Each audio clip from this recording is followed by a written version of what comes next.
Hi,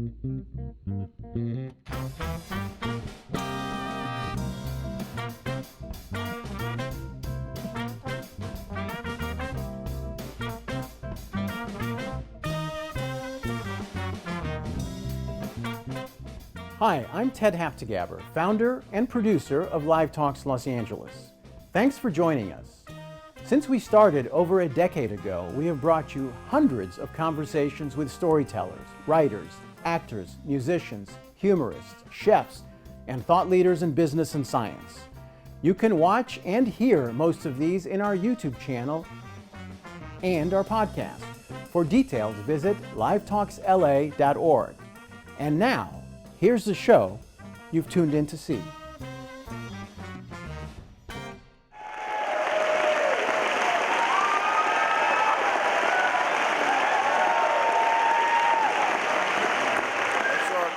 Coming in, it said Robert Frost Auditorium. Yeah. And I thought, they haven't canceled him?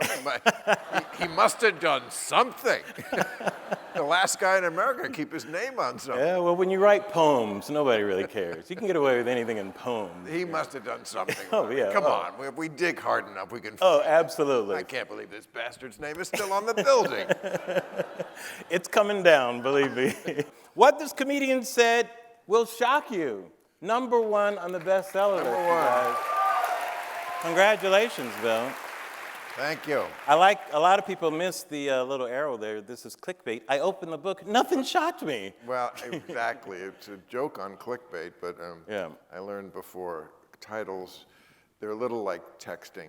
Yeah. The joke just really, it's hard to, you know how hard it is to do a joke in texting? It's kind of the same way with book titles. Yeah, irony doesn't work in text. No. It does not work. No, and it sometimes insults the person. Yes. And you're just trying to be cute and funny, and you're like, Right. just keep it to the directions. Don't try to make a joke. And you go, oh, it was a joke? So what was it in? I can't explain the joke at this point. Yeah. So are you excited? Is this exciting getting out there? And it's such a different form to be out there in a book. What I like about it, it's a collection of all your editorials. It's kind of cool because had you not done this book, they're just kind of out there, but now you have them all collected kind of in one place. Yeah, I went through about 20 years. I mean, we've been on 21 years on HBO. Right. I went through almost back to the, oh, thank you. For HBO or for the 21 years? Yeah. I'm almost back to the beginning and to look at all of them and take the creme de la creme. And then, of course, it took a lot of work. Thank God for that strike. Yes. I would never have had the time to rework them, update them, make them relevant, make them part of a book, and just to pick the very best. I'm kind of glad I waited 20 years because then you can just take the creme de la creme. Yeah. And so, I organized it into chapters. And so there's pretty much anything good I've ever said. Right. There. I use it like the Bible. I put it by my bedside. That's hilarious. You can use You have it readings. right. Any subject, it's there to give wisdom on. Right. Jesus wept. Okay, that's good. But it is LOL tested, that book. I'll say. No, it's very funny. That's what's great about it, and it's punchy. You can open it up anywhere and get like a full meal. Right. Which is kind of nice. Those are great books, especially for the summer. Did you ever, when you were going through the material, which I would think would be a gargantuan task, that would seem so, intimidating to want to do that. Did you ever come up against things where you're like, oh yeah, I remember, I forgot all about that? Oh, a lot of it, yes. Yeah. And then I also came upon all the times we did the same joke. Oh, really? Well, or you just, you don't want to have any redundancies. Yeah. And of course, when you're on the air for 20 years, you don't remember, 2 years ago, I did a Kardashian joke that's very similar to the one we did 2 years later. I had to get rid of all those kind of redundancies. And you see the kind of subjects where you hit a lot. Right. Kardashians, dick jokes, it's... Yeah.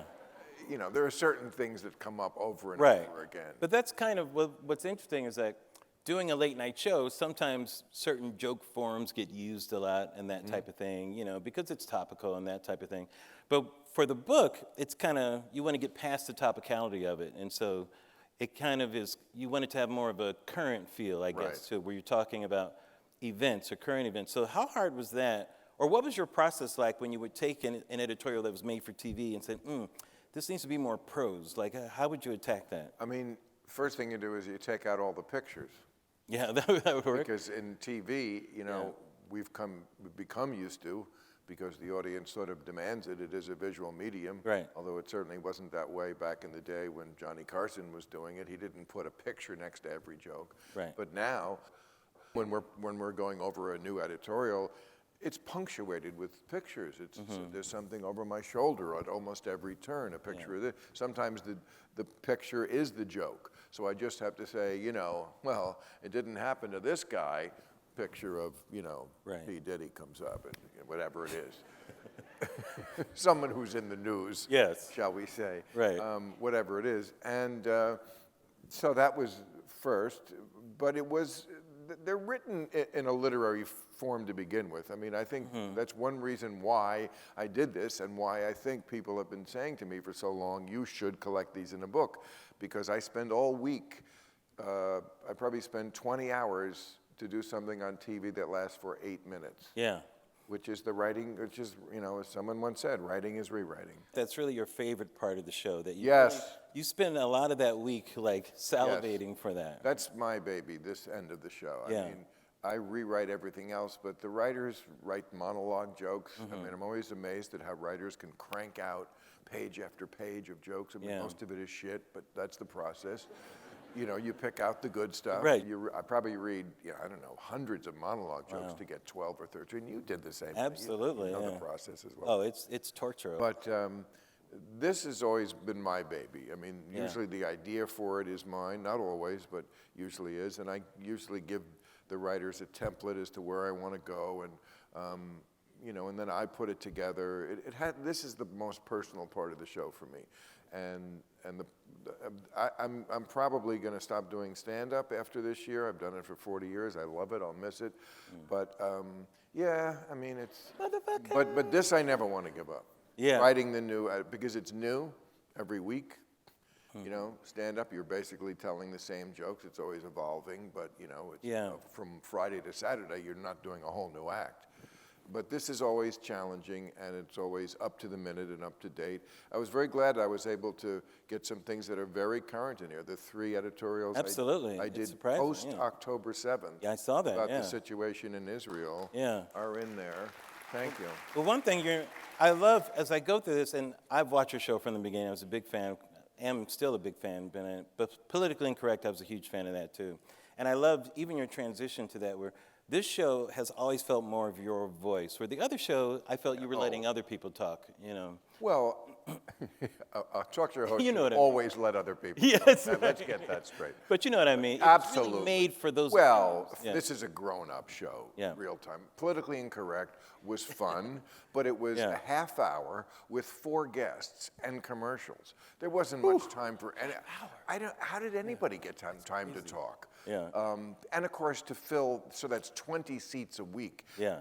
There are not 20 intellectuals in the whole country, Yeah. let alone No, exactly. ones I could get on we a television show each week. we But did this, that in the beginning of my show, trying to book 4 guests every night. It was crazy. it's crazy. Oh, you're dead at the end of 3 months. Yeah. So, but real time is once a week. Yeah. There's only 2 people on the panel. There's one guest up front, a one-on-one. So it's kind of the grown-up version of what I was doing, I think. It's only the A-team. Yeah.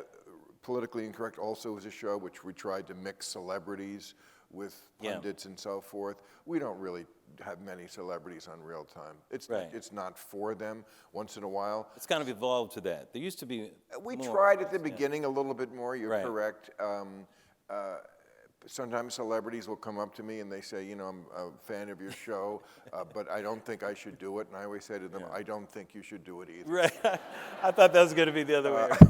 Honestly, no I want to offense. do your but- show. Yeah, Okay. it's not what you do. Sure. One of the things that I like about what you do, and it's funny because I see you get criticized for, to me, the thing that I think is your strength, and that's having your point of view that isn't beholden to an orthodoxy. Same with you. I might add. Yeah. I mean, you call them as you see them, which, what else would we want, for Christ's sakes, And I just want to read one of the first parts of your introduction where you talk about some of these expectations that people have. You said people not only don't want to hear a countering view, they often want to make those offering it disappear, either actively by canceling them or passively by ignoring them. My show in this book is for those with an open mind and those who recognize that, especially now, there's ample crazy on both sides. Very good. I don't even find that controversial. No, not at all. But many will. I mean, there is nothing you can do that isn't controversial to people, especially in the age of the internet. Yeah. I was very surprised. I did an editorial Friday night about gender apartheid in the world. Yeah. Oh, I'm glad you appreciate that. And I thought... That was very good, by the way. Who can argue with that? Well... Right. I was, once if people show you what the internet has been saying, a lot of people objected to, I was very surprised to find liberals are the ones objecting to that. Really? Liberals? You people are the ones objecting to getting women out of the burqa and being treated as full citizens in the world? I just don't get this this craziness. And so that's why the people who say, you make fun of the left more than you used to. Yeah, because you're goofier than you used to be. I know, but it also, it is true, actually. I always say the left always takes things too far, and the right just makes shit up. That's how I... Yeah. Right? That's how I categorize it. The left can never take yes for an answer. It always has to go so fucking far, and the right just pulls shit out of their ass. Absolutely. Throws it out there for the... I haven't stopped making fun of the right at all. Right, I mean, exactly. That hasn't changed at all. I'm still the same. But my theme, if there is any, is that, first of all, there is crazy on both sides. I would never vote for Trump, but I get it when people say they do. And the people who do vote for Trump, you cannot convince them. So it just is pointless. I've really learned this from doing the podcast, which Larry did my podcast just the other day. One of my favorite episodes ever. We will drop it very soon. I just had the time of my life. Oh, Thank man, you so much that was for great. That. You guys wait till you hear what we said on that. Oh, yeah. But, I've had a number of Trump people. I just had Dana White on,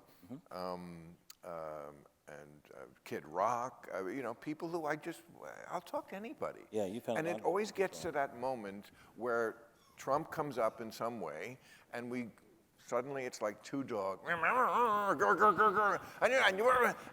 then after like 2 minutes, I go, you know what? Let's just not.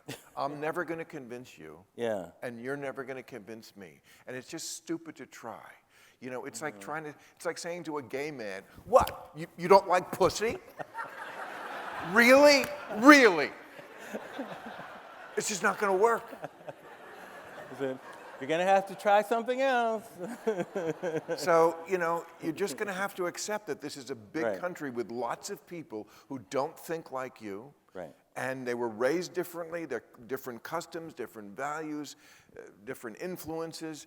And, just hectoring them is not going to bring them around. Do you think we transformed into this way? Why are people so desperate for agreement? Like, even when you look at Congress, people were always on different sides, but nobody cared if they passed bipartisan bills. You weren't punished for that as a person in Congress. Right. Now you're punished for that. Like and it doesn't matter which side you're on almost. You can't be reelected again, like you're a traitor, that sort of thing, or even online. I think online has hurt this a lot too. But if you say anything that makes it seem like you're on the other side, and then all this litany of things that you're also guilty of now because you have that one agreement. Why are people so crazy about agreement? I don't know, but I think that's phrased beautifully. Desperate for agreement is exactly where the psyche of the country is. I think it begins with social media. Likes.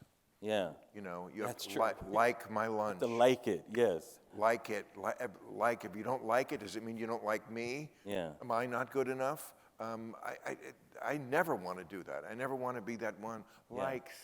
I was once in the position of having to pick a billboard. We do, when you come back on the air, we take December off, so January they want to have a billboard up, and they were going through all sorts of new catchphrases. And when you've been on a million years, it's hard to come up with something new. And they gave me a bunch of them. I didn't like any of them, and they were ready to leave. And I could tell they had they were sheepish about this last one they had, and I guess they were afraid I would get mad or something. I said, come on, what? We don't have anything. Just show it to me. Yeah. And it was, he's not in it for the likes. Yeah. And I said, that is the best billboard I will ever get. Yeah. That's it. Put that up tomorrow. He's not in it for the likes. It's true. Well, there's a certain type. I always feel comedians or even comics to some extent, the laughs are kind of almost a validation of we like you, you know. Oh, yes. Right? Oh, we are very emotionally bribable. Yes. But, and we are desperate in that way. When you're a comedian, yes, you survive on the oxygen of laughter. You do, but you're kind of straddling both areas now. You're in that humorous lane, or I don't want to say cynic, where it's not done for the likes, it's done for the truth of something, and the jokes come out of exposing that truth. And so the likes have to go to the side, even though the comedian side wants to get the likes too, right? Well, the irony is that when you don't care about the likes, my audience anyway likes me more. Yeah. Because that's always been... Absolutely. Yeah. That's always been my bond with the audience, is no, you're not going to like everything I say, perhaps, but you will at least respect that I am telling you the truth as I see it, that I'm not pulling a punch, that I'm not pandering, that I'm not saying anything. I certainly would never say anything just to be controversial, or just to get a rise out of people, and I won't say anything just to agree. Yeah. Sometimes, you know, folks who are going to do the show, usually politicians, one of my producers will come to me and they say, boy, this politician is so nervous to do the show. They want to know, you know, what you're going to do. And I always tell them, just tell them, don't lie to me, and we'll be fine. Right. Just, as soon as you start, you know, lying to me, then yes, you're going to be in trouble. I know. I just had your boy Ro Khanna on my show. Yeah. Your boy, you know, he's great though. He calls himself a progressive capitalist. I love that term. You know, especially for young people. I don't want them to dispose of capitalism, but use it in a way that maybe you can uplift people or uplift yourself. You know, there's ways you can use capitalism, I think, in a good way. But that's a separate conversation. But I'm talking to Ro, and I'm sticking pins in the things that he's saying, and he's kind of surprised. He's just like, what the fuck, aren't you, like, I thought you was on my side. Like, that's his attitude. Right. And I'm like, my job is to have my own opinion, you know? Right. But he really appreciated it at the end, and it gave us a really nice conversation, because I think especially when you're rooting for, like, and I know you are too, you're rooting for democracy, right? Oh, yes. Absolutely. And I know that's at the root. Yeah. And even though I know you're mostly a Democrat, you know, and vote for that side, but I think in this election more than any, because we have total agreement on this, it's more than just issues and sides and platforms and, you know, who's good on the border and everything. It really is about democracy. Oh, absolutely. Yeah. It clarifies things, in other words. And again, it's tempting, if you're on the left, to hector the people and say, are you kidding? But, you know, how long does it have to go on before the Democrats understand, because it's been almost 10 years now, that they've been running on this one idea. You can't possibly think Donald Trump is a better product than what we're selling. And that people in this country keep saying, watch me. Yeah. Watch me. Because, I mean, he got more votes last time, even though he lost the popular vote both times. He keeps doing better with immigrants and minorities, the people you would think he would be doing worse with. So that's not going to work. We're losing our democracy. For whatever reason, possibly because we stopped teaching civics in school, and they don't understand what democracy even is. Right. It's just an ethereal concept to so many people. It's just out there, and it's not the price of eggs, and it's not my 5-year-old girl who wants to be a boy now, and it's not all that stuff that's a lot closer to their home. And so it just doesn't register. Not that it's not important. I do think they should keep saying it, but all the people who already think democracy is the essential issue in this election, I would be one of them, they're already voting for Biden. Yeah. They are already in the camp. Right.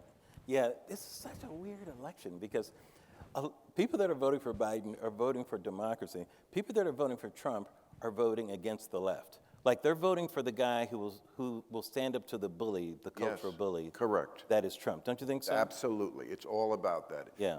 He's a culture warrior. Right. That's what it is. Yeah. It's all the stuff they don't like, which a lot of stuff is crazy. Yeah. I mean, just stuff that's annoying, stuff I've been reading about. I mean, this state is annoying. California? It is. Yeah. I mean, I was just reading about a law they want to pass for, it's about the self-checkouts in supermarkets. Oh, they got to stop. I They've already gone too far. Yeah. It's basically a law that makes it impossible to run a supermarket. What is it now? I don't know, but somehow the self-checkouts are making life too difficult for the unbanked. Yes, because the left is always creating new groups to champion, and a new minority group, the unbanked. Like, I guess people who don't have a credit card or something. My parents told me stories about the unbanked when I was growing up. Did you get the talk? Yes, I did. We got the talk. So, I mean, it's just that kind of stuff. I've been one of those, call it the drip, drip, drip.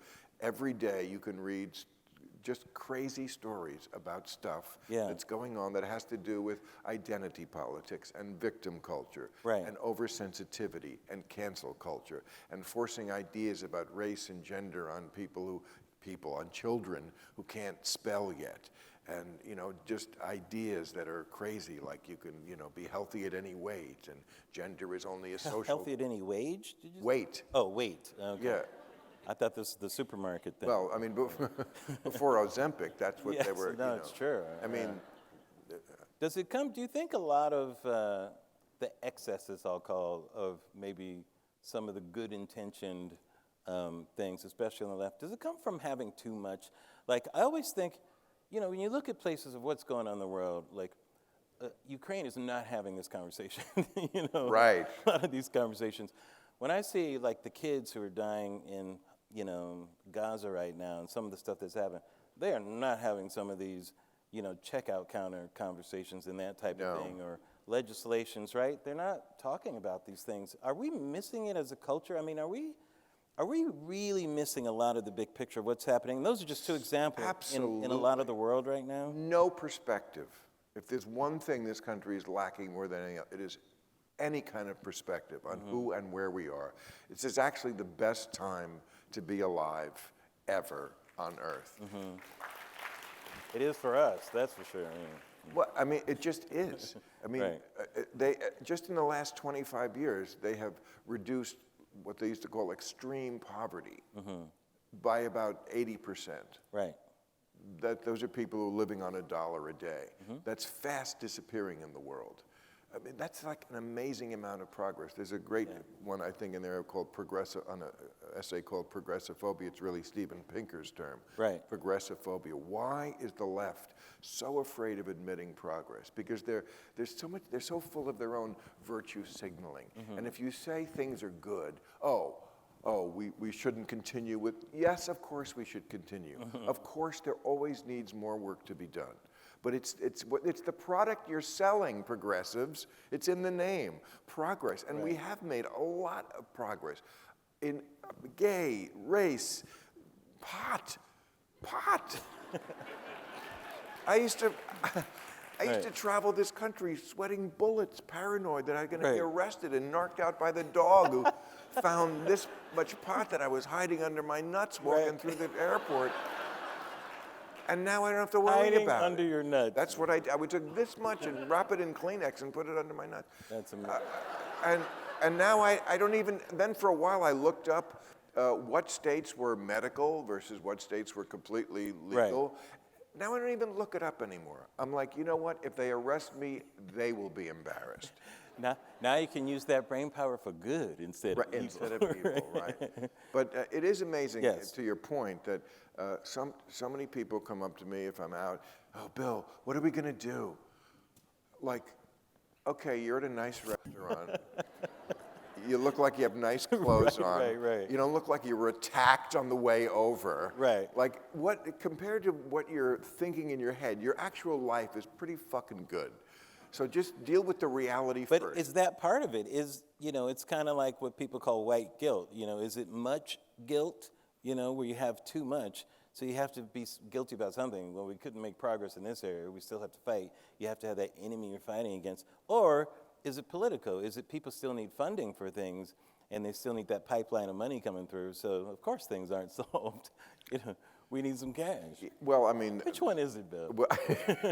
Well, certainly white guilt is a thing. Yeah. And weaponizing it has certainly been something that's been going on for the last 5 or 10 years. I mean, I think that's Robin DiAngelo. I think that's... The weaponization of white guilt. Yes. I mean, have you ever read about the race to dinner? Do you know what that is? Oh, yeah. The humiliation rituals. White ladies will pay $2,500 So fantastic. to go to a dinner and be yelled at about, and these, of course, these are the least racist people in the world, and they are just confronted with questions that they cannot answer. Like, I mean, you're given this choice: you're either a racist or you're a racist and you don't know it. Right. Which is it? I mean, they could just sit, they could just sit next to some black people at Red Lobster and get the same thing. You get it for the price of all-you-can-eat shrimp, right? No, I suggest a hunky tax in there. Yes. I should probably find. Yes. I could keep talking, and I'll see if I can. I'll see if I can find that. What chapter one. is it? Well, it's definitely going to be in the chapter on race, I think. But it's pretty funny because the idea of it is that these people who do have so much guilt, right? Just give them what they want. Yeah. What do you think? What do you think people are looking for in that? Because it's one thing. Like as a black person, I've seen the whole racial thing my whole life in different ways and different layers. It pops up. It's almost like whack-a-mole. It'll pop up in different ways, Right. And express itself in different ways. A lot of people feel racism went away when we passed civil rights legislation, but those are only bills that would pass. It didn't necessarily change people's hearts, and you still have to deal with situations. Same thing with the LGBTQ movement.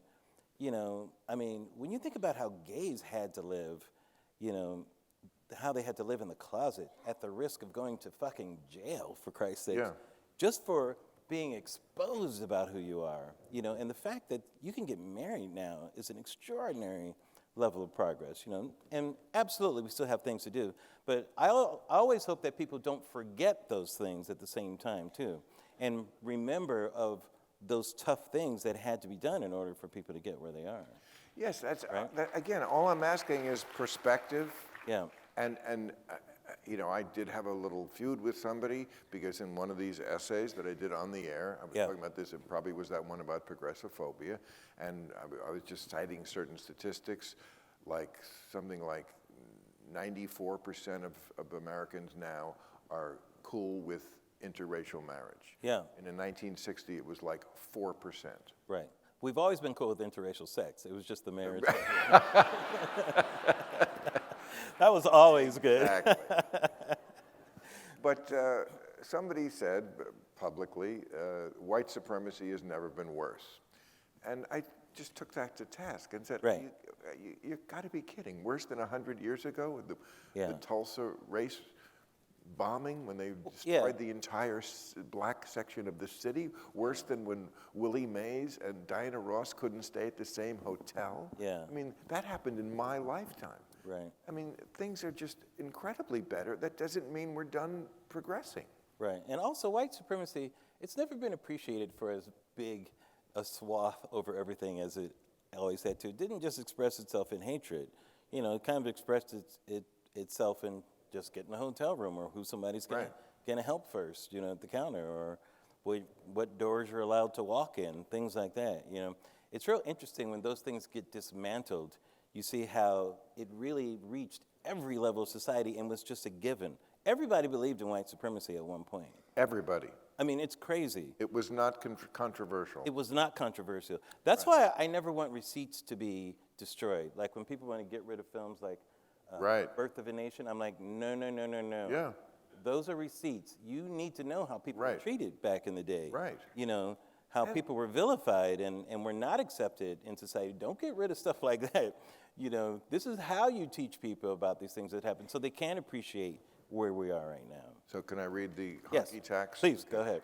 Then I have All a right. couple things I want to read. And if you really feel this bad about the whole race thing, if being white is really this toxic for society, let's tax it. Tax it.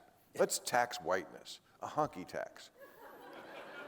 We'll do it like carbon offsets. We'll calculate your exact level of white lameness and then charge you a Caucasian offset fee based on a mean percentage of household income indexed to the net, not gross national product, and average with the consumer price index. We will come up with just the right dollar figure to offset the exact amount of you being a fucking loser. A lame, white, fucking loser. Now pay up, you asshole, you fucking white piece of shit. Fucking worm. I mean, that's what you want to hear, isn't it? Isn't it, maggot, you fuck? You want to be told what a disgusting piece of white shit you are, you white piece of shit. Oh my God. Okay. Yeah, very good. There are people, Very good. and there are a lot of them in Hollywood who want that. Yeah. Who just think that they're the better person because they just, it's a, you know, in Hollywood, you never want to lose a who hates racism the most contest. Right. Oh, yeah. I love, when you read that, it makes me feel like, are white people just this dominant, submissive type of thing that they want to be? A lot of them are. I think that's what it is. They want they want that. the albino and the albino assassin and Da Vinci Code. They want to hit themselves with the thing. Exactly. You also, it's funny because when you're reading that, it makes me think of this other thing of where we've come also in politics. And you talk about crassness in politics and how Trump has made that thing. It's funny, I wrote this essay, this is back in the 90s.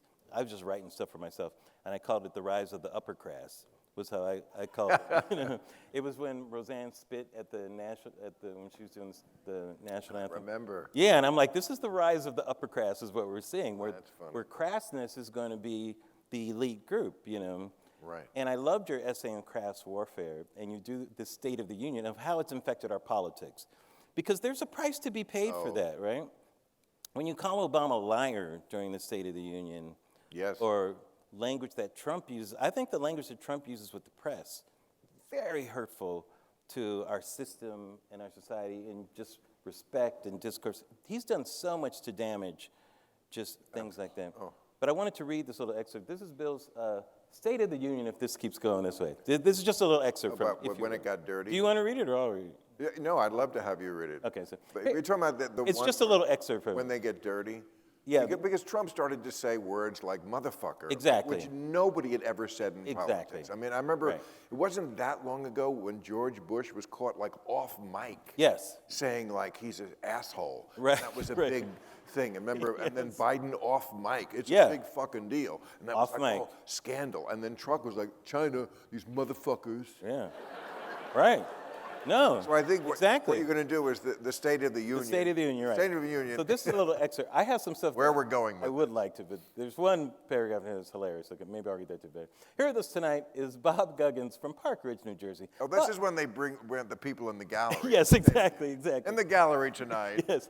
Bob's story is America's story. He busted his nutsack for 27 years, assembling brake pads until the company decided to move the factory to Mexico. And Bob was shit-canned and left holding his dick in his hand.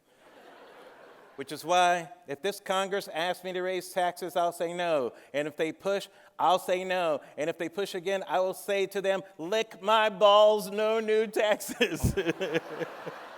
There you go. It's getting to the point where that. It's getting to that point. I mean, it really is. I mean, it's so destroyed any sense, like this debate that we're supposedly having, honestly, Bill, it's going to be a mess, right? It will. I mean, it's going to be great for people who build ramps for debate stages. That's who it's going to be good for.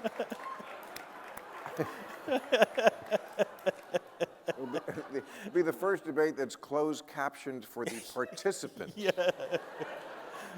No, I'm not looking forward to it. And, you know, I mean, Biden is going to have to, you know, people want to see proof of life. That's what. Yeah.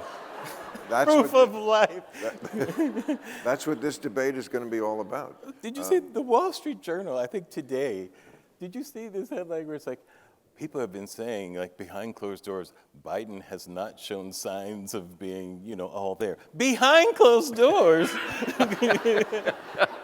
We have tape on this already. What are you talking about? Well, that's true. But I mean, I still think he's perfectly capable of being president. I've said this for the longest time. I don't think he should run. I said back in September, he's going to be Ruth Bader Biden. He's going to be the guy who did not quit when he should have and destroy his legacy and probably a lot else, because I don't think he's going to win. But I do think he can. Well.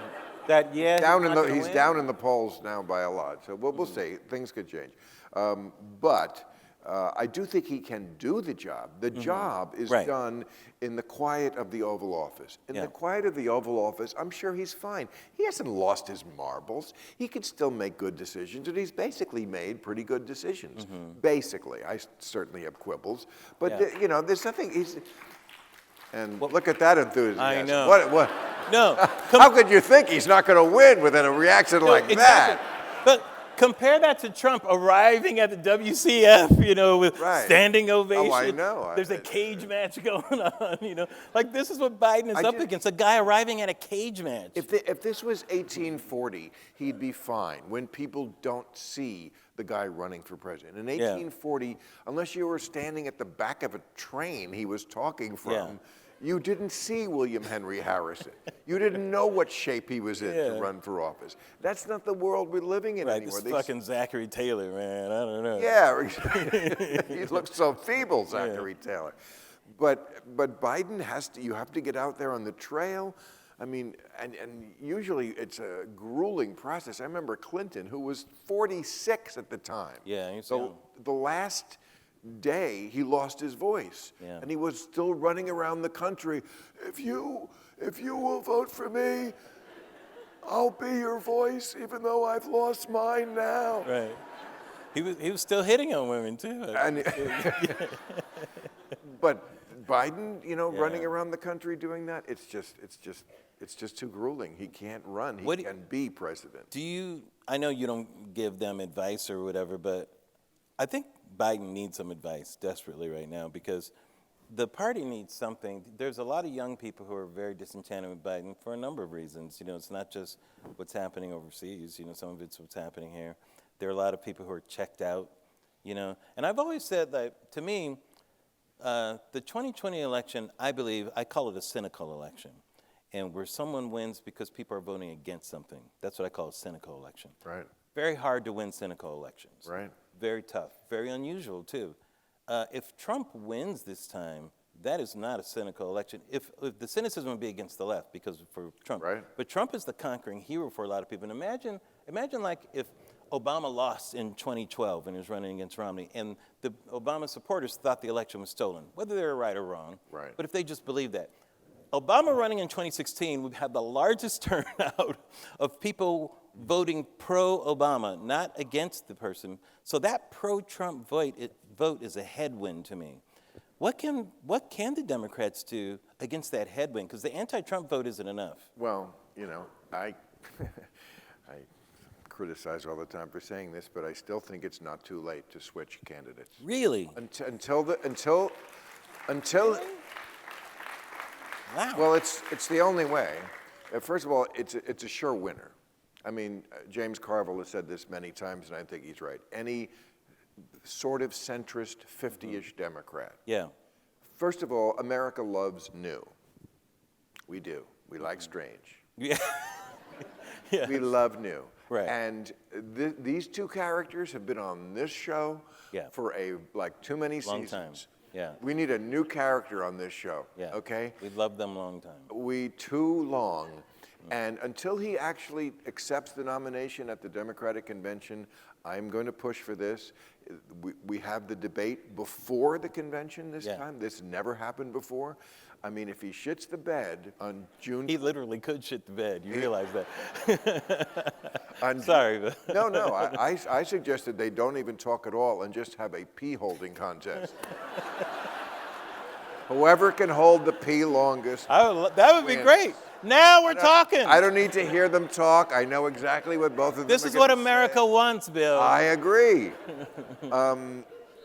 But until he takes, accepts the nomination, I think we should try to convince him. First of all, he'd be a hero. You did what we needed you to do, Joe. You got in there. You said you were going to be a bridge. Yeah. You said you were going to be a bridge. You kind of hinted you're not going to go for 2 terms. Now, make the way. First of all, it would be so interesting. It would just. It really would be. It would switch the flip the script entirely. Now the Democrats are the ones with the new blood. Yeah. Now they have the energy, and it's exciting.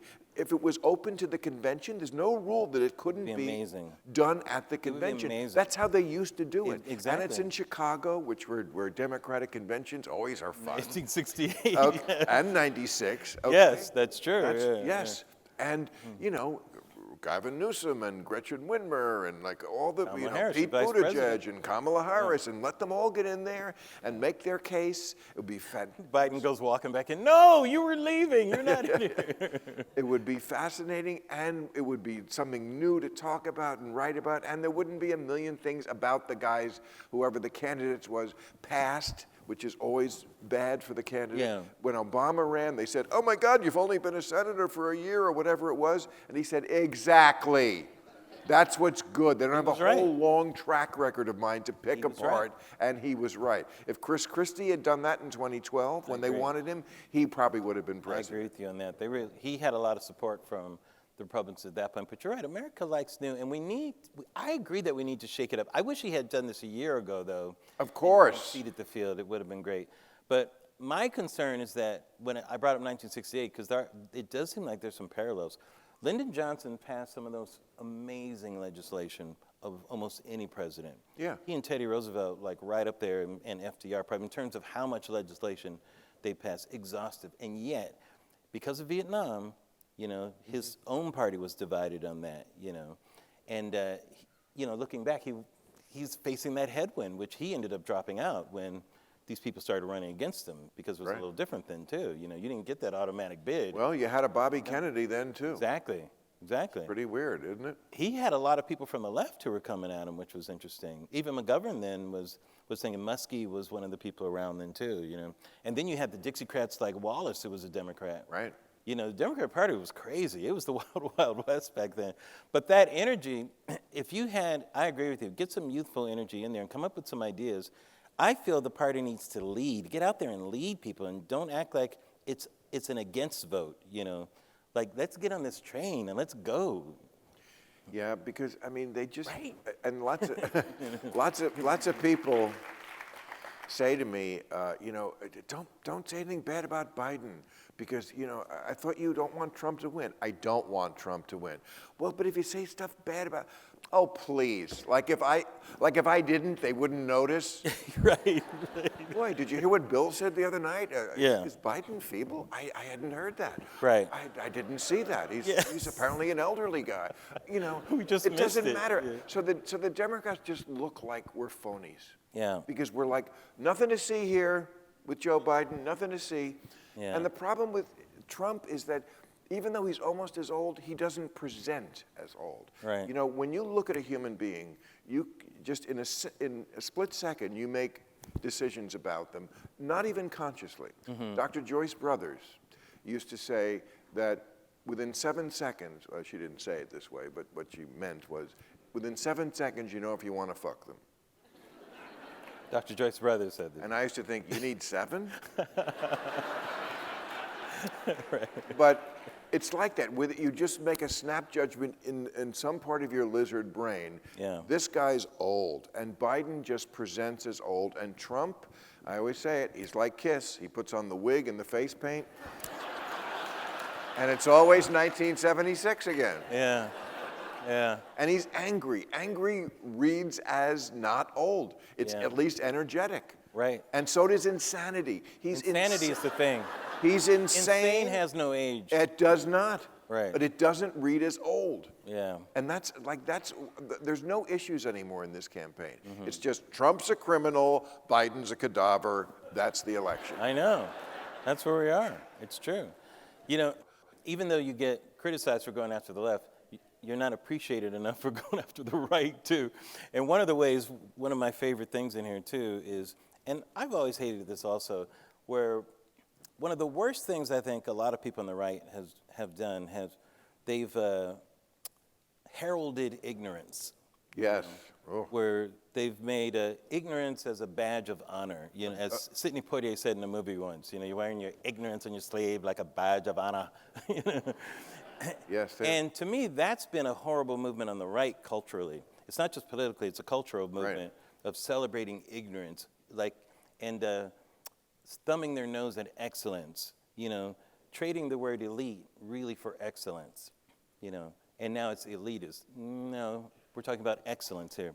And I would agree with that. No, I would agree with that. They are aggressively ignorant. Yeah. But see, this is where Trump is the ultimate example of that, of course, you know, where he's absolutely, worshipped. And he's completely ignorant. But it goes back to Ronald Reagan, you know, who would only read things on a single sheet of paper. I mean, he wasn't trying to be ignorant, and he wasn't ignorant. But at that point, when he was president, he was no spring chicken either. I mean, obviously, he was fading in the last year, he thought the coat rack was Barbara Stanwyck.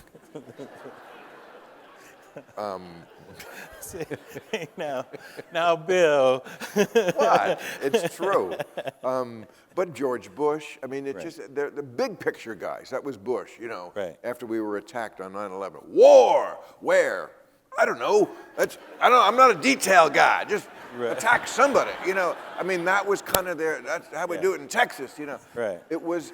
But we want to have a beer with him. But the problem is, and I just did an editorial about this, the one I was using to sell the book, is that when historians look back on us at this point, they will do what historians always do when they talk about civilizations. They won't divide us into the camps that we're in now, because that's not what historians do. Yeah. They say the British were this, the Egyptians were this, as a people they were this. Right. And for example, yes, the Republicans did pioneer the anti-intellectual movement, but there's so much like anti-science on the left also. Yeah.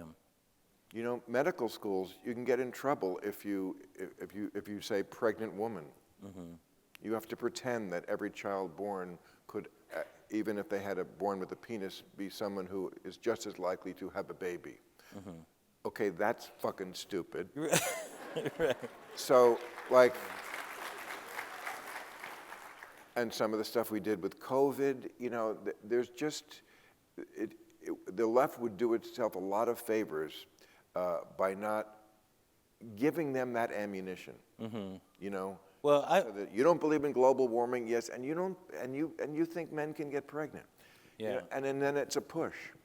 Yeah, although I will say that a distinction is, it's one thing to get something wrong, but it's another thing to celebrate not knowing things. Yes, you know? I couldn't agree more. Right. Yes, there's nobody on the left who's the equivalent of a Marjorie Taylor Greene. Correct. Or a Lauren Boebert, or people. Correct. Yes, people like that, right. And even Trump, that's the space they live in. Like, ha ha ha, you're the smart guy wearing glasses, you know. Right. We're the people that don't care about being smart, you know. But there's an essay in there. One of them is about, you know, basically saying to celebrities who are thinking about running for president, you can't, don't. Yes. You're not good enough. Right. I know The Rock wants to run for president. Yes, The Rock, yes. I'm sure he's a lovely guy and a nice guy, but I mean, we came up with a list of, I mean, I could have come up with a list of 500 things, but we wrote down like 25 things that you have to know on day one when you walk into the Oval Office. What's TPP? Who's the president of India? Right. How does a bill become a law? You know, you can't just, you know, when Putin says he's going to take Belarus, that's not his lunch order. Yeah. You know? Right. These people who think, and he's not the only one, Caitlyn Jenner has talked about it, and Matthew McConaughey, and anybody who's popular thinks, oh, I can be president. Yeah. It's an actual job. You know, they said Obama was a star. Yeah, he was a star because he was good at his job. Yeah. He wasn't a star who then moved into politics. Correct. He became a star because he knew all this shit. Right. He was a constitutional law professor. That's right. Yeah, he was. No, Obama's brilliant. Stop it with those people. Yeah. That's why I gave him $1 million. Exactly. So this is one of my favorites because it talks about, you got in, you're not in trouble, but you know, the way the bill gets criticized. I think you went after the comic book people. Okay, I didn't go No, after go ahead. Stan You know what Lee I mean. died, Right. who wrote a lot of the comic books. Yes. I was not going after Mr. Lee Right. at all. No, of course not. Yeah. I was not. Right. I was just, should I just fucking read it? Oh, I would love it. I outlined the part that, Okay. if you want to read it, All it's right. great. But here, let me set it up. It's that people who equate, you know, getting knowledge from comic books or that sort of thing with actual knowledge. Yeah. Right. Okay. I posted a blog that was in no way an attack on Mr. Lee, but took the occasion of his death to express my dismay at people who think comic books are literature and superhero movies are great cinema, and who, in general, are stuck in an everlasting childhood. Okay. So. The highlighter on him. All right. So, yeah, director Kevin Smith accused me of taking a shot when no shots are fucking necessary. Again, it wasn't at Stan Lee. It was at the idea that comic books aren't just for kids. They are. That's why they sell them next to the Pokemon cards and not on the aisle with the condoms and the lube. Oh, I love that. Other people tweeted things like, I learned about social justice and racial tolerance by reading comic books. Okay, but now you have pubic hair. Read Toni Morrison, read Michael Eric Dyson. Even a book as dumb as the Bible gets this. When I was a child, I spoke as a child. I understood as a child, I thought as a child. But when I became a man, I put away childish things, including my X-Men bed sheets. Very good. That's it. That's it. One more line. Oh, go ahead, go ahead. That was the point of my blog. It wasn't that I'm glad Stan Lee is dead. It's that I'm sad you're alive. Oh, that's very good. Very good. Very good. I'm glad you read that last part. Yeah. Well said. Let me just ask you this, because I'm glad that you read that, because you did bring up God in that, and that's been one of your bête noirs for a long time, right? You've been one of the few people out front publicly that really made it okay to be atheist. Right? I think it always was. Not necessarily in America. You know, there's something. No, actually, in America is where it was okay to be an atheist. Mm-hmm. Don't try it in Pakistan. Well, that's true. That's true. Right. There are blasphemy laws in many true. countries. Yeah. Actually, yeah. Now, socially, could it cause you problems? I suppose it could. Yeah. I don't know. I mean, it's the kind of thing back in the day when there weren't many atheists. It was the kind of thing people didn't talk about anyway. Yeah. People thought talking politics, or especially religion, was literally impolite. Mm-hmm. Where did your atheism come from? Because I know you grew up Catholic Church. Yeah. No? I was raised Catholic. That's exactly where too. It came from. Yeah. It was very traumatic. I was taught by nuns at catechism. They were mean. Wow. Nuns are mean. Nuns are married to Christ, and apparently he is not putting out. Because that is a kind of meanness you only get. He's like, was he their pimp or something? Jesus is the pimp for all the nuns. Well, that's what they say. They're married to Christ. You know that. No, you're not wrong. I grew up Catholic. I know. All right, I just want a little insight into that. Well, let's take some questions. What guest on Real Time challenged a personal belief the most for you, from Amanda?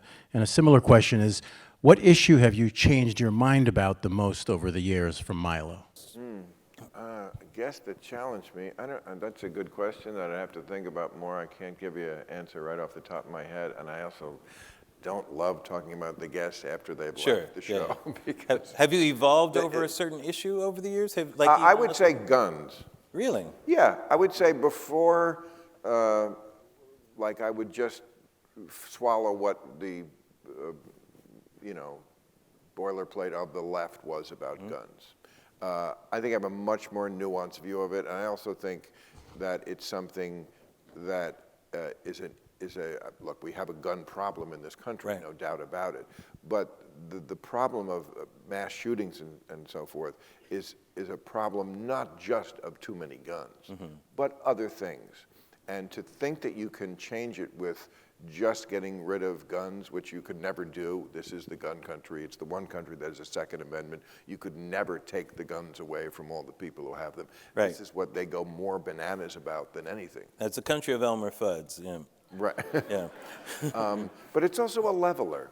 Yeah. You know, I mean, for women, for people in bad neighborhoods, I think it's very elitist to tell them you can't have a gun. Yeah. In places where the police don't show up right away. Right. They'll show up in my neighborhood pretty quickly. Yeah. But a lot of other people, not quite as quickly. And so I would say that, and also I realized when I was first talking about it, I didn't know anything about them. Yeah. And liberals very often talk about guns, and they just don't know. I know a lot of people who thought like the AR-15, they thought that stood for automatic rifle, AR. Yeah. And just little things like that, Sure. that if you don't know what you're talking about, maybe you shouldn't talk about it, or learn something first. Yeah. So I would say that is an issue, yes, where I got more educated and had a different view on it. Yeah, it's Not that I'm a gun nut. I don't like guns. I always compare them to antibiotics. I never want to use them, but I'm glad they exist in the world. Yeah. I always felt in my lifetime, no one had a problem with guns until the Black Panthers were armed. You know, once the Black Panthers had guns, we need gun laws. You know, we got to get guns out of the hands of people. Absolutely, and you can only imagine what this country would have done if January 6th was. Let me tell you something. Yeah. People would have arrived with guns to stop January 6th and used guns. Right. Yeah, it would have been a whole different. It would have been a whole different story. Got that, didn't it? What's your next question, Ted? Any plans to shoot a sequel to Religulous? I think the world could use Religulous, it. speaking of religion. Thank Sequel in the works? Well, they've asked me that over the years. I don't think so, but I did have a lunch with the director, Larry Charles, about that very subject fairly recently. We both probably came to the conclusion that we're too old to do it, so we're probably not going to do it. But if we did do it, I think what we would do, rather than a sequel about religion, which I think we covered in the first one, would be politics is the new religion. Because speaking of January 6th, I mean, that was a quasi-religious event. I mean, you saw crosses. I mean, the whole Trump QAnon phenomenon. Absolutely. Christian nationalism. This is all kind of moved in together. I mean, it's one thing to get rid of religion, but if you're going to make it into politics, it's even worse. And that's kind of where it goes. People are always going to need something, is my view. People like worshiping shit, Bill. They do like worshiping shit. They really do. They really do. And they do like self-flagellating themselves for some reason. They like that too. I never understood that about creating an entity who's always disappointed you. Disappointed in you. Disappointed in you, right. Right, in you. You know, aren't there enough people in your own life? Your spouse and your siblings and your boyfriend, whoever, you have to create a new one for no reason who doesn't even exist? I like how all the minutia God is involved into. You ate meat? It's Friday. I mean, like, why is God concerned about those things? And then they just shamelessly change whenever. They just make it up as they go along. Oh, sure. I mean, I remember when I was a little Catholic boy, and it was a very serious thing about meat. And then just one day, the Pope was like, this just in, meat okay. Meat is okay now. Right. It's like, wow, interesting. And I think purgatory went away, one of those places. Yes. Limbo. Go away? Or limbo went away. Limbo. Limbo's in limbo now. Limbo's where dead babies went. That's crazy. The whole thing is crazy, Larry. The whole thing is crazy. You can't pick out. Limbo. God, that is absurd. Okay. Glenna asks, what's an appropriate sentence for Trump in the New York hush money case? Do you think he should go to jail, community service? Well, I think, I don't know. You read so much from both sides on this. Look, like all his trials, he's guilty, I think. Whether he's guilty, it should have been brought as a federal case by Merrick Garland. I tore that guy a new asshole about a month ago. It's a federal, They made it into it. They had to like shoehorn this into a state case, which is so convoluted. When you read how it has to be a state case, it doesn't make sense. I'm not a fan of this trial. No, I wasn't to begin with. But if they were going to bring it, it's an election interference case. Correct. It is absolutely that. Right. It did affect the election, and you can't do that. So, I mean, is he guilty? Yes, he's guilty of all of them. Should they send him to jail? This is very similar to me, the situation Obama faced after the financial meltdown. A lot of people said, you cannot let these Wall Street guys off the hook. Yeah. These are the guys who are responsible for this. Yeah, I remember that. You got to put them in jail. Yeah. And Obama said, yeah, but that'll just tank the whole economy. So do you want to cut your nose off to spite your face, or do you want me to do the right thing? And no drama, Obama, I think, did the right thing. I mean, Charles. And it's very similar here. Do you want to feel good and send Trump to jail and make MAGA Nation go apeshit and really throw a riot in this country?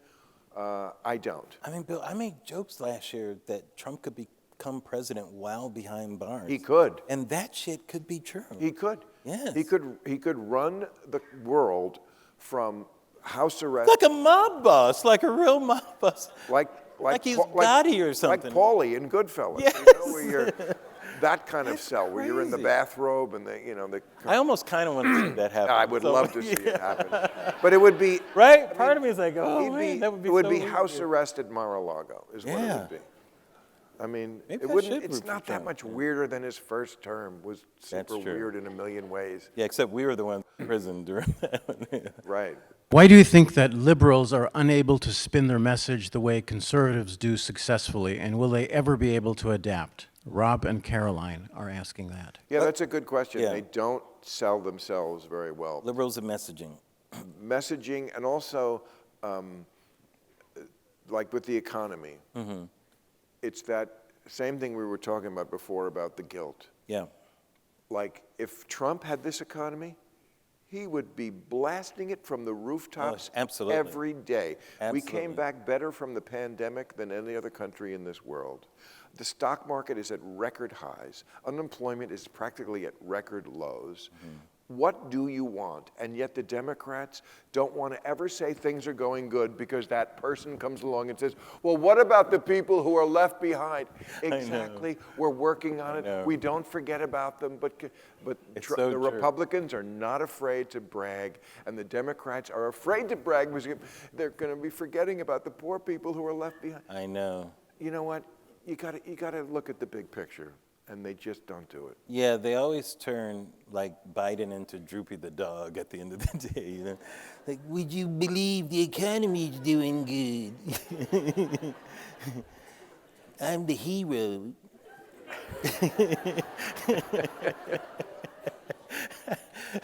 Sorry, I had to throw that impression. Yes, well, you know me. Let's keep it at 100. Comedy night. Yeah. Joey asks, are you concerned, as General David Petraeus has said, about whether Israel's military strategy in Gaza lacks an adequate day-after plan? And do you worry, as Biden hinted today, that Netanyahu may continue the war for political reasons? I don't worry that Netanyahu is continuing the war for political reasons. First of all, I know plenty of people who have been to Israel, and they all come back and say the exact same thing. Do they like Netanyahu? No, they don't. Will whoever comes after him follow the exact same policy? Yes. They all want Hamas destroyed. And Hamas has to be destroyed. This is not as complicated as people make it. Yes, we're all concerned about what happens after Hamas is destroyed, the day after. We don't know. I assume Israel has something in mind. They're not stupid people. But the idea that you can let an entity that has attacked you 5 times, after you gave the land back in 2005. They could have done anything they wanted with it. It could be Dubai now if they had chosen, but they chose to take the money that much of the world donated to them and spend it not on their own people, who they use as human shields, but to buy bombs and rockets and build tunnels and just attack Israel endlessly, 5 times since 2005, including the most recent one on October 7th of last year. And they have avowed over and over again, it's in their charter, it's in their public statements. We will continue to do this. That's what from the river to the sea means. We get all of it. You disappear. You either die or what, move back to Poland? I don't know what their exact idea is, but if you have an entity that has this philosophy and is said to you, believe them. Believe them. So the question is, should Hamas be destroyed? And most people agree it should be. Then the next question is, how do you do it? Well, I'll tell you two people, Ted, who don't know, me and you, and everybody else in here. We don't know how that's going to be accomplished. I assume the Israeli Defense Force has a little more idea than we do. And also, I trust Israel more than any other country in the world because they have a track record of at least trying to not kill civilians. That is their history. There was a tragedy, 45 people were killed last week, and I thought Netanyahu's statement about that was very apt. He said, yes, we don't like that, we didn't want it to happen, but for us it's a tragedy, for Hamas it's a strategy. Where do you think the pushback from a lot of his own people against Netanyahu is coming from? What's the two things. One, is it, let me ask this part. Is it because he mentioned day after? Is it day before? Like, are a lot of people upset that the attack even happened? Okay, there are two horrible things on Netanyahu's record. One, a little murkier, but most people think he should not have tried to change the Supreme Court of Israel. That was the big controversy before October 7th. Right. And the second thing was letting the attack happen. Okay, your big calling card is your Mr. Security. And in Israel, in that neighborhood, you cannot make mistakes. You cannot let that happen. You cannot let that happen. So for that alone, yes. And I'm sure, look, he will probably go to his grave feeling horrible about that for the rest of his life. I don't think he's not a patriot of Israel. I think he's proven that. But it is time for new leadership, but they are in the middle of a war. But as I say, the salient point is that when he goes, the next person will continue this policy because the citizens of Israel want this over. Next question. Very good. Do you regret treating Elon Musk with such deference when with each passing day it brings more evidence of what a threat he is to our country and society? You know, no. Is the short answer. I mean, I treated him like everybody else on the show. Right. I interviewed these people. If you don't, it's so funny that platforming. This is a term we have now. Platforming. I know. If there's somebody doesn't like, and they have them on, you're platforming them. I've had people. I had Bill Maher, the former Attorney General, on, who is what I would call a as good as it gets Republican, because he full-throatedly said Trump lost the election. Yeah. Told him to his face, said it publicly. So is Mitch McConnell, full-throatedly. Trump lost the election. They would both vote for him again, though. Still as good as it gets. Yes. That's all exactly, which is amazing. You have lost this election. Right. Yes, I'll vote for you again, sir, of course. Liz Cheney, Mitt Romney. I mean, there's a few. Mike Pence did the right thing at the right moment. Absolutely. That's as good as it gets. Right. So I had Bill Maher on because, again, we have to talk to each other. It's half the country. They're not self-deporting assholes. You have to talk to people. And it's like they act like the second he walked out, I should have punched him in the nose. Right. That's the way to handle a guest on my show. Yeah. So, I mean, Elon Musk, who, yes, is a little on the spectrum, and look, I'm not a fan of where he's gone with his politics fully. I mean, he certainly seems to be more like fully on the right than he ever was before. But, you know, he is doing amazing things. I mean, he did give the world the electric car. And he does have Starlink, without which we would not be able to fight the war in Ukraine. And he seems to be able to have something where people who are paralyzed and can't move can now, like... The Neuralink. You know.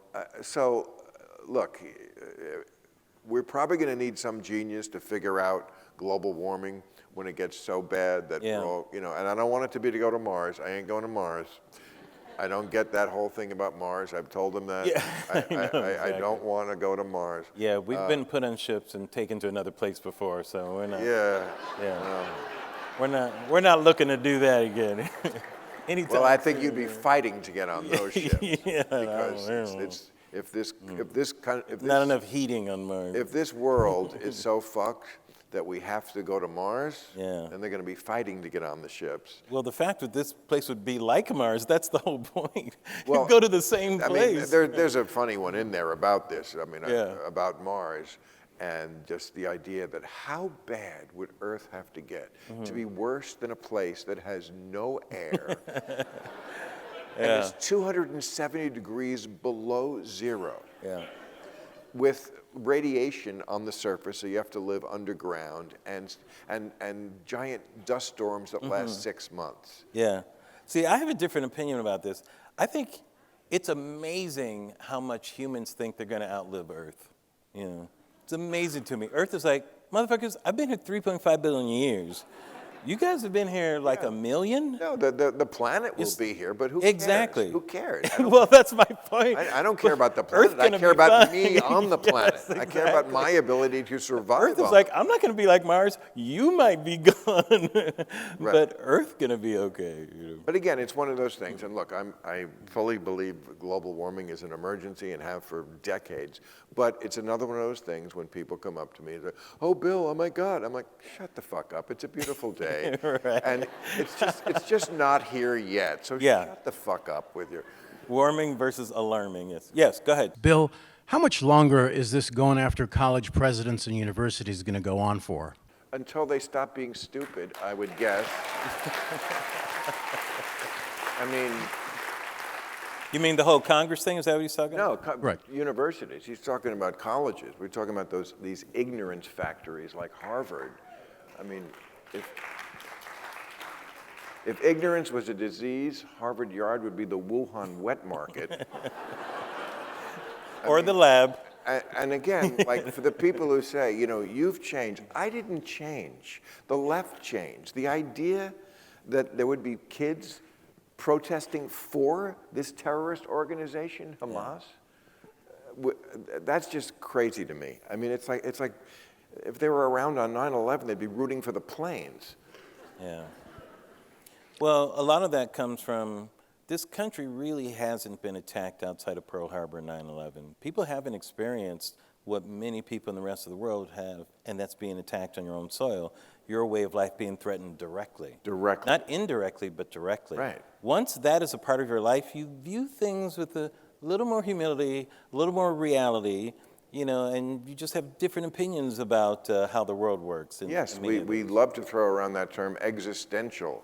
Yeah. Existential threat. Well, Israel has always lived under existential threat. Oh, yeah. From 1948 forward, it has never been anything else other than that.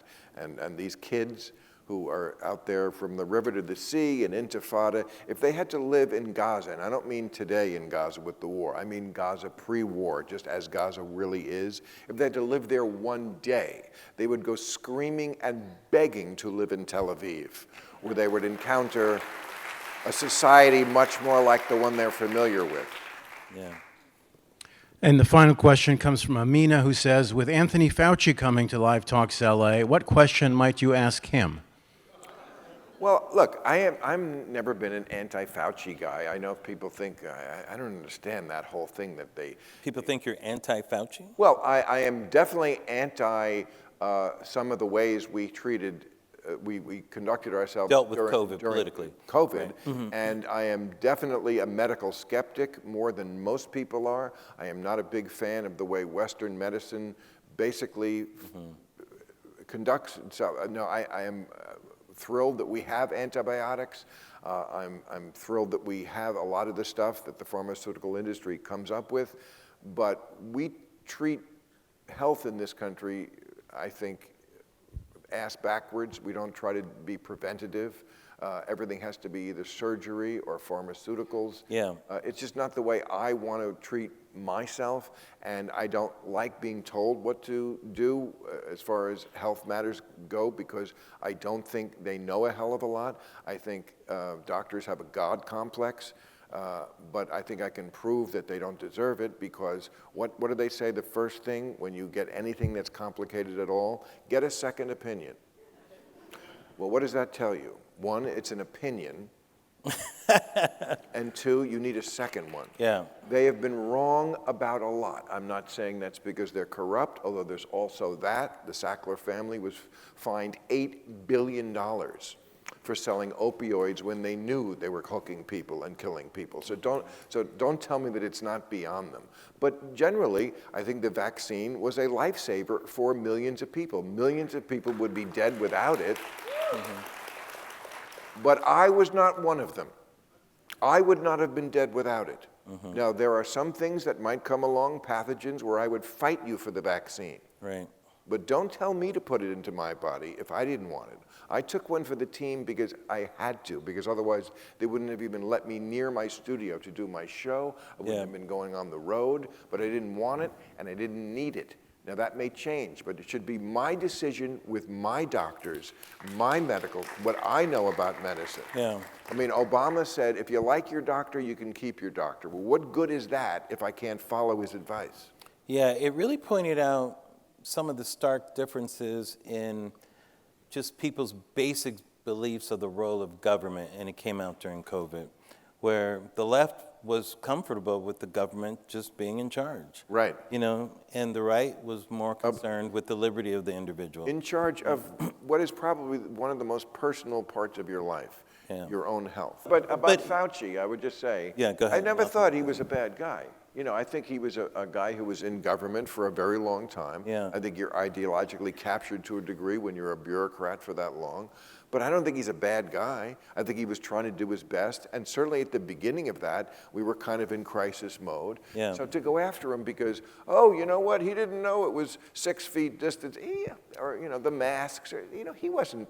Yeah, he's not a bad guy. These are the same people who are voting for the guy who said inject bleach in you to kill COVID. You know, and then they go after Fauci, who's dedicated his life. A lot of it not getting praised for anything. The work he did on AIDS, a lot of that he did in the dark, you know, that people didn't even, I mean, he did not get credit for at all. And by the way, he was attacked by the left when he was working on AIDS, you know, who felt the government wasn't doing enough and wasn't helping people. Some of those attacks were warranted. It's not that they were wrong. He's just in a no-win position when you're doing a lot of that. Absolutely. Doing that. But I wanted to say, when it came to COVID, my belief, this is one of those issues where two things can be true. More things can be true at the same time. Correct. We did need government to lead on that, absolutely. And at the same time, yes, individual liberty is important, but we have a pandemic going on. Let's respect the fact that there's something different happening. It's not Monday, it's pandemic day, you know.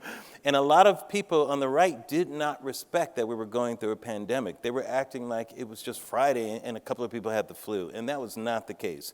It wasn't a United States pandemic, it was a global pandemic. Well, yeah, but, okay, but. I think that's where the right lost it a lot, where it's like, how can you tell us to wear a mask? It's like, motherfucker, just put a mask on. Yeah, you know, but it's not going to change your life right now. I will never forgive them for not leveling with the people on who died. They never once had the guts to go out there and say, you know who dies from this? Mm-hmm. People who are very old and fat. Yeah. It killed the obese. Oh, yeah, that's exactly who it killed. It's in the statistics. Yeah. Also, they should have said, get your vitamin D levels up. Yeah. People with low vitamin D died from this. Well, the only problem was a lot of those remedies don't match 10,000 bodies a day, 20,000 bodies a day, you know, like bodies being piled up in those morgues in New York. It was the body count that if someone said, get your vitamin D up when body counts are happening, people are like, are you a crazy man? What are you talking about? You know, what are we going to do with these people? Stop gathering in groups. Like the messaging that, I'm just talking about those first 3 months. That messaging to me, it really wasn't that bad. If anything, I feel. But no attempt to I'm talking about the first 3 months. ask I'm not the talking about the people vaccine. themselves to participate in their own health. Yeah. Not one thing. Just stay inside. And this bullshit about how we're all in it together. We were not all in it together. Some people were in their pajamas at home getting food delivered to them. Other people were delivering the food. Yes, so that's not all in it together. Right. Okay. Right. There's mixed messages in there, right? And the vaccine, when we got to that was a different period too. But, I'm really speaking of those first few months. when, I mean, Bill, we were 3 weeks in and people were marching about masks. It's like, can we give us 3 weeks to try this out? It's like, do we have to march about this right now? I don't remember that. I remember being locked inside. Yeah. Locked inside. So don't get fresh air. Don't get fresh air. It's crazy. Don't get sunshine, vitamin D again. Day drink and put on weight. Right. You couldn't have asked for a better recipe to make people vulnerable to this disease. No, that's true. But well, again, the schooling was bad too. Keeping kids out of school that long. And keeping kids out of school was a disaster. That was a disaster, yeah. You know, but that's not all Fauci, and I'm sure he's an honorable guy, and I'm just so glad the whole thing is over. But you know who is an honorable guy? Mr. Bill Maher, you guys! And a national treasure, This is Mr. Larry Wilmore.